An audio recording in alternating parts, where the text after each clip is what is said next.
Ассалаумағалейкум, құрметті көрермендер. Сіздерге бүгін Эрлинг Холланд жайлы қысқаша мәлімет айта кетемін. Эрлинг Браут Холланд 2000 жылы 21 шілдеде дүниеге келген. Лидс қаласында норвегиялық футболшысы. Қазір Манчестер Сити клубы мен Норвегия құрамасының шабуылшысы. Бойы 194 см, салмағы 88 кг. Карьерасы жайында айта кетсек, 2016 жылы 12 мамырда тұңғыш рет Норвегия чемпионатының бірінші лигасында Брюне сапында алаңға шыққан.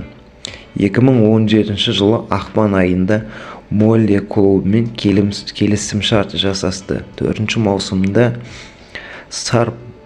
Сарпсборгқа қарсы ойында жаңа клубы сапында Норвегия жоғары лигасында дебют ойынын өткізді.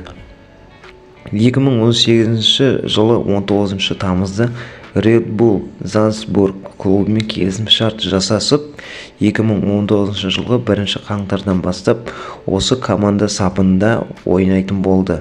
2019 жылы 19 шілдеде Аустрия кубогында Барндорф қақпасына хет-трик жасады. 10 тамызда Аустрия чемпионатындағы тұңғыш рет хет-тригін жасаған. Яғни Хартверк командасымен ойнап, есеп 7-2 аяқталған еді. 2019 жылы желтоқсанда Боруссияға ауысты. Бұл, яғни Холландтың жұлдызы сәті басталған кез еді. 2020 жылы 18 қаңтарда тұңғыш ойынын Аугсбургке қарсы өткізіп хет-трик жасады.